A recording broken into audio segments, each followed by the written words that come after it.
महाराज के साथ। नमस्कार, सिटी वाराणसी लाइव में आप सभी का स्वागत है। मैं हूं ममता चौरसिया। आइए नजर डालते हैं आज के हेडलाइंस पर। अन्नपूर्णा मंदिर के नए महंत बने शंकरपुरी महाराज। दिवंगत महंत रामेश्वरपुरी का आयोजित हुआ सोडिसी भंडारा। स्कूलों के बंद चलने से, वेतन न मिलने से क्षुब्ध वित्त विहीन शिक्षकों ने शास्त्री घाट पर दिया धरना। सुभाषपा महिला मंच ने आयोजित किया जागरूकता अधिकार चेतना सम्मेलन, उठाई महिला आरक्षण की मांग।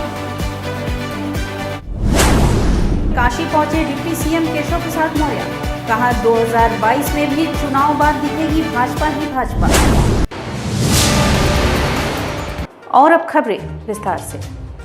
अन्नपूर्णा मठ मंदिर के नए महंत शंकरपुरी महाराज का मंगलवार को चादरपोशी हुआ। 7वें महंत के रूप में उन्होंने आज गद्दी संभाली। इस अवसर पर दिवंगत महंत रामेश्वरपुरी के सोडिसी भंडारे का आयोजन भी किया गया, जिसमें बड़ी संख्या में लोग शामिल हुए। काशी अन्नपूर्णा मठ मंदिर के दिवंगत महंत रामेश्वरपुरी महाराज के सोडिसी भंडारे में बड़ी संख्या में संत महात्माओं व श्रद्धालुओं ने हिस्सा लिया।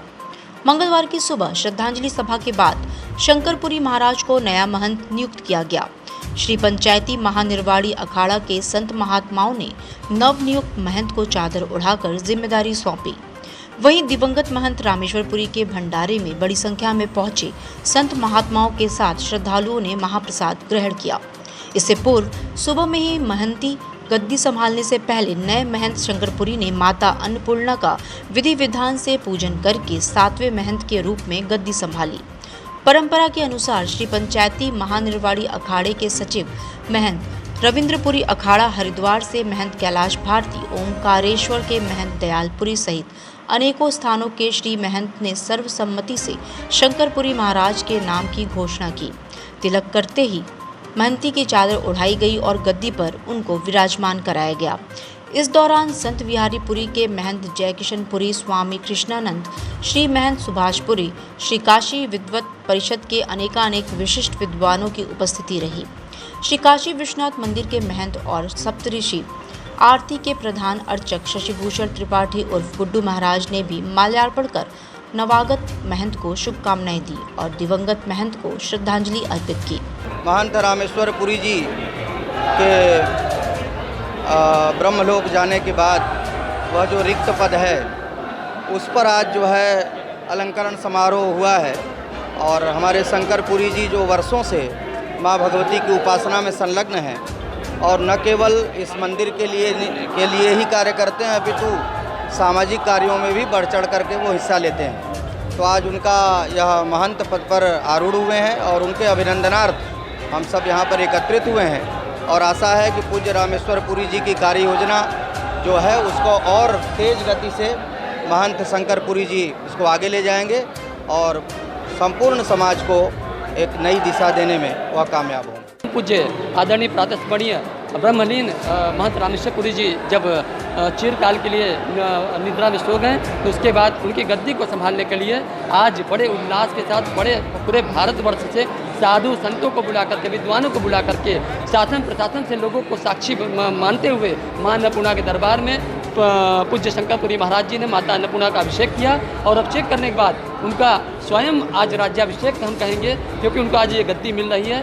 महंत की गद्दी अपने आप में बहुत अद्भुत होती है, बहुत बड़ी होती है और आज हम सबको आनंद का वो क्षण पुनः प्राप्त हो रहा है कि उस गद्दी पर शंकरपुरी महाराज जी आज आसीन हो गए हैं। दिवंगत महंत रामेश्वरपुरी को श्रद्धांजलि अर्पित करते हुए अखिल भारतीय संत समिति के महामंत्री स्वामी जितेंद्रानंद सरस्वती, सतुआ बाबा के महामंडेश्वर संतोषदास महाराज सहित मौजूद गणमान्य लोगों ने अपना अपना विचार रखा। गद्दी संभालने के बाद नवनियुक्त महंत शंकरपुरी महाराज ने दिवंगत महंत रामेश्वरपुरी को श्रद्धांजलि अर्पित करते हुए भावुक हो उठे।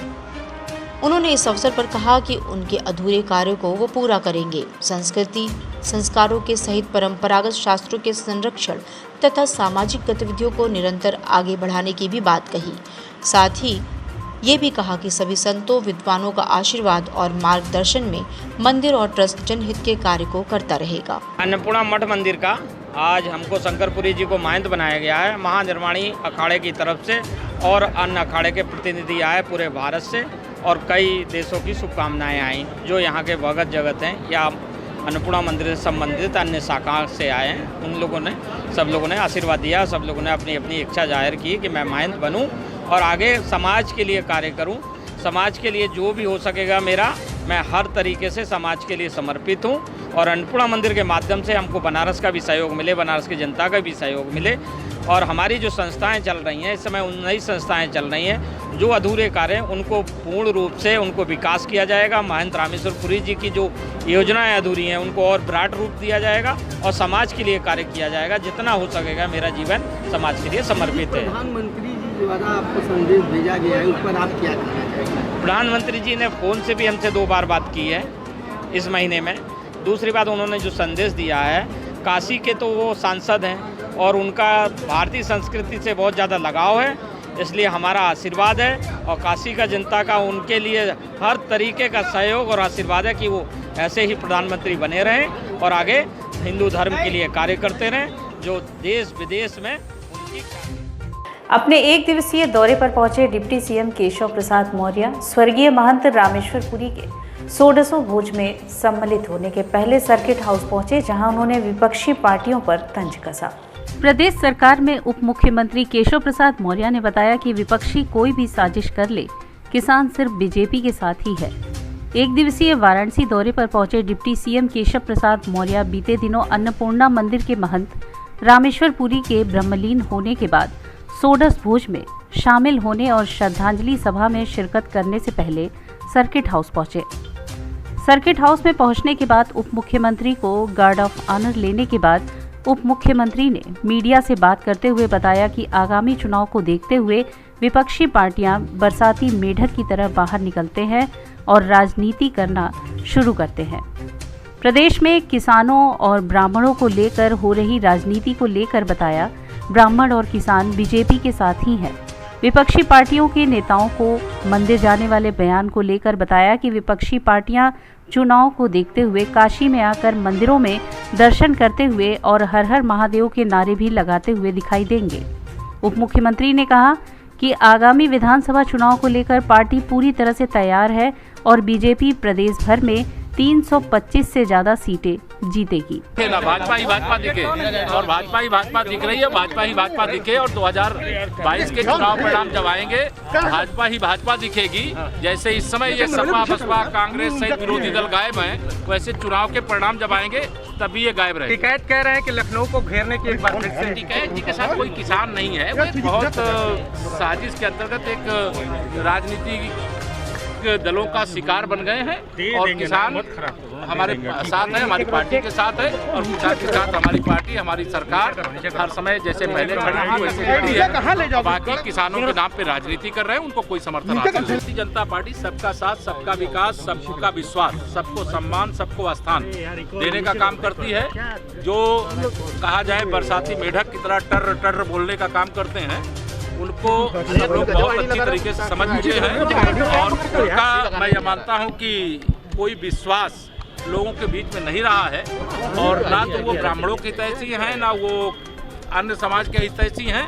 भारतीय जनता पार्टी के लिए चाहे अगड़ा हो, चाहे पिछड़ा हो, चाहे अनुसूचित वर्ग का हो, चाहे आदिवासी वर्ग का हो, सब हमारे लिए, हमारे 24 करोड़ प्रदेश के निवासी एकजुट हैं और एक जैसे हैं और उनकी सेवा हम लोग उसी प्रकार से करते हैं। आज भोजोबीर स्थित एक उपवन में सुभाषपा महिला मंच द्वारा जागरूकता अधिकार चेतना सम्मेलन का आयोजन किया गया। आज मंगलवार को सुभाषपा महिला मंच द्वारा जागरूकता अधिकार चेतना सम्मेलन का आयोजन हुआ। भोजोबीर स्थित एक उपवन में आयोजित इस सम्मेलन में बड़ी संख्या में शामिल महिला कार्यकर्ताओं ने अपने अधिकार की हुंकार भरी। इस अवसर पर नवनिर्वाचित जिला पंचायत सदस्यों का जोरदार स्वागत भी किया गया। इस सम्मेलन की मुख्य अतिथि राष्ट्रीय अध्यक्ष राधिका पटेल थी, जिन्होंने अपने उद्बोधन में कहा कि उत्तर प्रदेश में महिलाओं की सुरक्षा करने में ये सरकार फेल साबित हुई है। इसके पहले भी सभी रिकॉर्ड इस सरकार में टूटा है।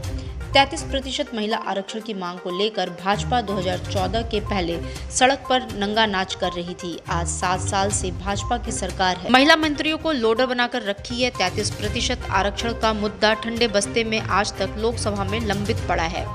इस सम्मेलन में विशिष्ट अतिथि के रूप में शामिल सुभाषपा सुप्रीमो ओम प्रकाश राजभर ने कहा कि हमारी 2022 में सरकार बनते ही 50% आरक्षण सभी राजनीतिक गैर राजनीतिक संस्थाओं में लागू करेगी। महिलाओं को स्नातकोत्तर तक की फ्री शिक्षा देने का कानून भी पास करेगी। प्रधानमंत्री और मुख्यमंत्री झूठ की पुड़िया हैं, प्रतिदिन झूठ की फुलझड़ी छोड़ते हैं, लेकिन इसी सरकार में महिलाओं का वास्तविक चीर-हरण दुनिया में देखा है। इससे बड़ा अपमान कभी महिलाओं ने नहीं देखा। लेकिन पिछड़ी जाति की जनगणना नहीं हो रही है, ये बड़ी विडंबना है। इस काम को नहीं जब तक करेंगे तब तक कि महिलाओं को भी हिस्सा नहीं मिलेगा। ये जातिवार जनगणना होनी चाहिए इस प्रदेश में।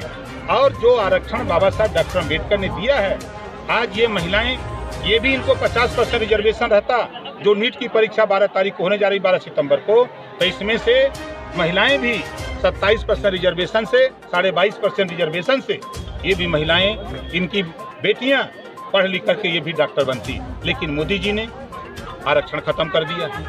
अगर वो वीआईपी के नेता आपसे मिलें, उनसे जरूर पूछिएगा कि जिस पार्टी के साथ आप हो, नीट में आरक्षण खत्म कर दिया, क्या आप इस बात को लेकर के अपने लोकप्रिय जो कहते हो प्रधानमंत्री से, क्या गृह मंत्री से इस बात के लिए कह सकते हो मनाने के लिए? क्या अगर वो नहीं मानते हैं तो क्या आप इस्तीफा दे दोगे?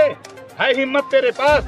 उत्तर प्रदेश नहीं, पूरे देश में बाबा साहब डॉक्टर अम्बेडकर जी ने पिछड़े दलित अल्पसंख्यक महिलाओं के सवाल पे इस्तीफा दिया था कैबिनेट मंत्री से।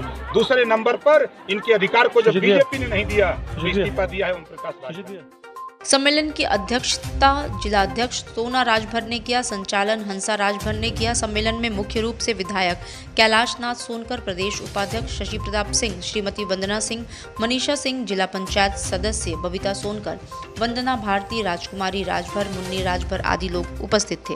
उत्तर प्रदेश माध्यमिक शिक्षक संघ वित्त विहीन गुट के आह्वान पर वरुणा पुल के शास्त्रीय घाट पर जिले के समस्त वित्त विहीन शिक्षकों ने वाराणसी खंड शिक्षक MLC लाल बिहारी यादव और वित्त विहीन गुट के मंडल अध्यक्ष ओम प्रकाश अंबेडकर के नेतृत्व में धरना प्रदर्शन किया।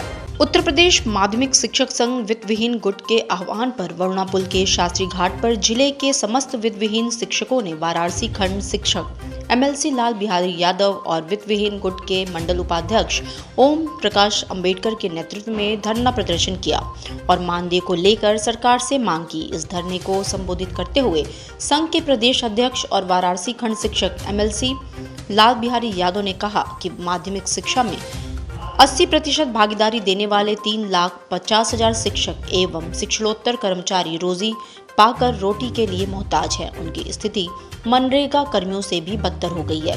विद्यालयों के बंद होने के कारण बच्चों से फीस प्राप्त न होने से न तो प्रबंधक मानदेय दे पा रहे हैं, न सरकार इस पर ध्यान दे रही है। ऐसे में हमारे पास धरने के अलावा कोई चारा नहीं बचा है। हमें लग रहा है कि ये सरकार पूरी तरह से शिक्षक और शिक्षा की विरोधी है। अगर वही देखा जाए तो आप जिस वित्त विहीन शिक्षक की बात कर रहे हैं, क्या बच्चों के ऊपर पढ़ाई को लेकर के जेन्युइन हो रहा है? वही तो मैं कह रहा हूँ कि आज विद्यालय खुलते तो कम से कम 1 जुलाई से अब तक कुछ तो कोर्स खत्म हुए होते, कुछ तो शिक्षा मिली होती। आज अपने धरने से सरकार को क्या संदेश? हम इस धरने से संदेश देना चाहते हैं कि कोरोना का प्रभाव नहीं है तो प्रदेश की सरकार तत्काल विद्यालयों। इस धरने को लालचंद विश्वकर्मा, कालिका सिंह, दिनेश सिंह यादव, प्रवीण सिंह, शिवा चंद पटेल, जगदीश प्रसाद यादव, मनोज पटेल, दिनेश मिश्र, जमुना दुबे, चंद्रजीत यादव, विवेकानंद यादव आदि लोगों ने संबोधित किया। और यहाँ वक्त चला है एक छोटे से ब्रेक का, मिलते हैं ब्रेक के बाद। वाराणसी लाइव सच के साथ। गंगा की लहरों से गलियों के छोर तक, जनता के जोर से बाजारों के शोर तक, सर्किट हाउस और पुलिस कमिश्नरेट तक हम करेंगे सबकी बात।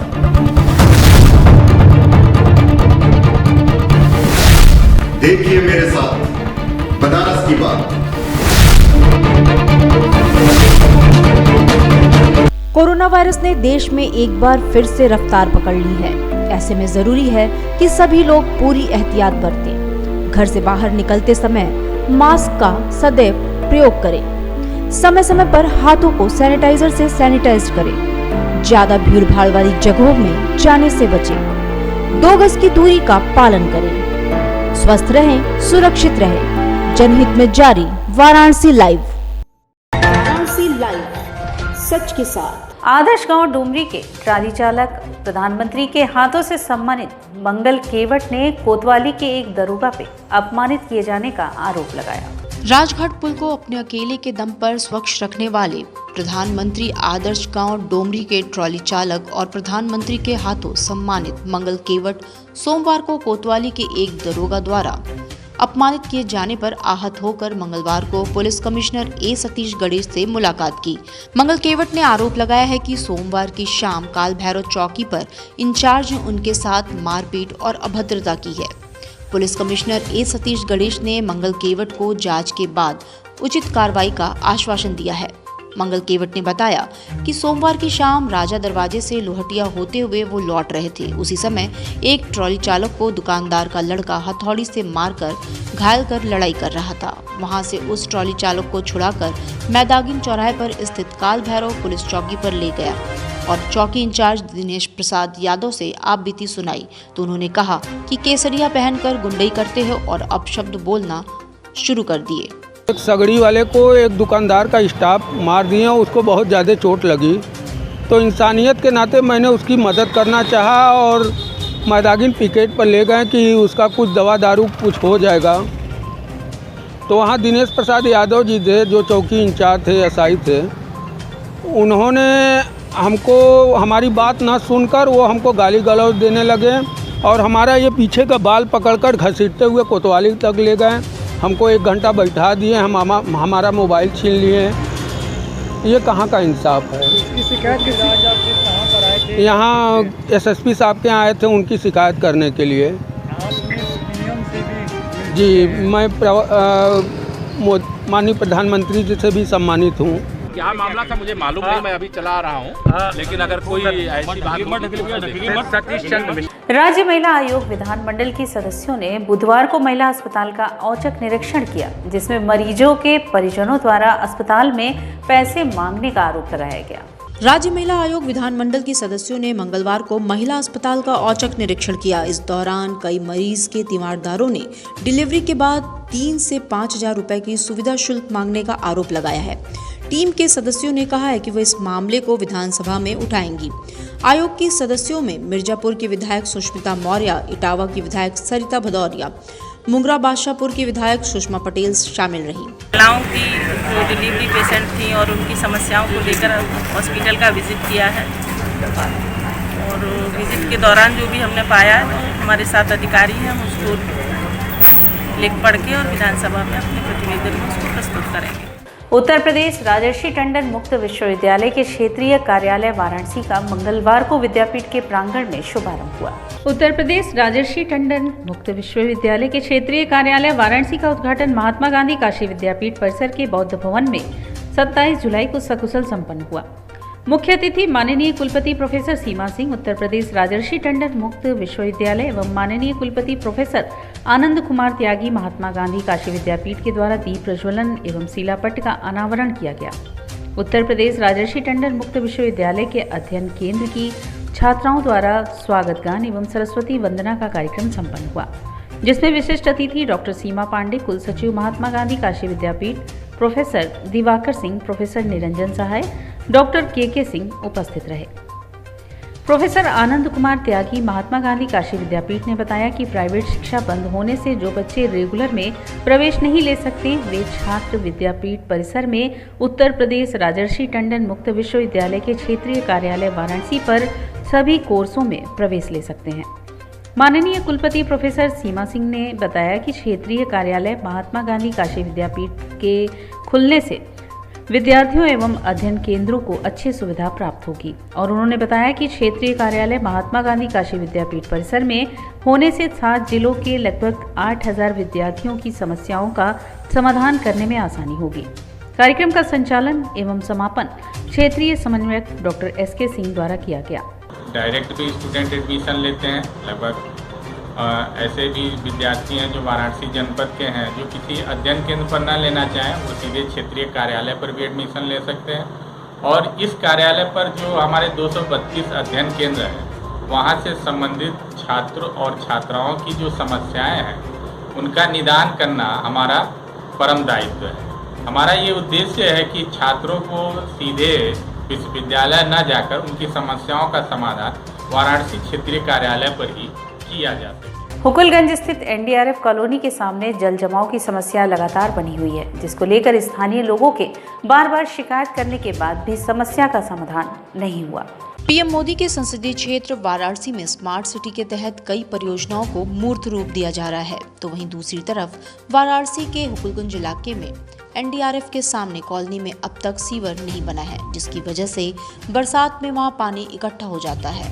इस कारण वहां के रहने वालों को खासा दिक्कतों का सामना करना पड़ता है। हालांकि स्थानीय लोगों ने इस बाबत जिला अधिकारी समेत नगर निगम को कई बार शिकायत भी कर चुके हैं, मगर अब तक न तो वहां के पार्षद और न ही नगर निगम ही इस शिकायतों को दूर कर पाया है। वहां के लोग उसी गंदगी में जीने के लिए विवश हैं, क्योंकि बार बार शिकायत के बाद भी नगर निगम के कर्मचारी वहां पर अब तक नहीं पहुंचे हैं। वहीं आक्रोशित लोगों का कहना है कि पिछली बार जब पार्टी वोट लेने के लिए आई थी तो उन्होंने बोला था कि जीत के बाद वो यहां पर सीवर लाइन बनवा देंगे, मगर ऐसा नहीं हुआ। इस बाबत अब वहां के लोगों ने इस बार वोट न देने का फैसला किया है। हमने 5-6 साल से सीवर नहीं है, हम लोग बहुत परेशान हैं और हम लोग का जो सीवर का पानी और घर का पानी सब निकल के हम लोग के दरवाजे पे डूबा रहता है। हम लोग को आने जाने में बड़ी दिक्कत होती है। हम लोग के बच्चे सारे पानी में गिरते हैं, स्कूल जाते थे उसमें गिर जाते थे। हम लोग बहुत परेशान हो गए। हम लोग डीएम से गए, फिर पार्षद के पास गए और नगर निगम वो जो है मृदुला जायसवाल जी उनसे मिले और कोई हम लोग का कोई सुनवाई नहीं हुआ। हम लोग घर में बैठ करके दिन रात अपनी समस्याओं को झेल रहे हैं। रोज नाली काटते हैं, ये सफाई करते हैं। आने वाले समय में 2022 में हम लोग चुनाव वो वोट नहीं देंगे। हम लोग यहाँ 30-35 लोग हैं, लेकिन जल निकासी का यहाँ सरकार की तरफ से कोई समाधान नहीं किया गया है। हम लोगों का मल और जल सड़क पर ही निकल रहा है। इसके लिए हम लोगों ने डीएम को, नगर आयुक्त को, महापौर को, पार्षद को कई बार लेटर दिए लिखित रूप से। जिलाधिकारी, महापौर और पार्षद से कई बार मुलाकात भी की, लेकिन आज तक समस्या का समाधान नहीं हुआ। और इसी के साथ सिटी वाराणसी लाइव का यह प्रसारण यहीं समाप्त होता है। ममता चौरसिया को दे इजाजत। नमस्कार।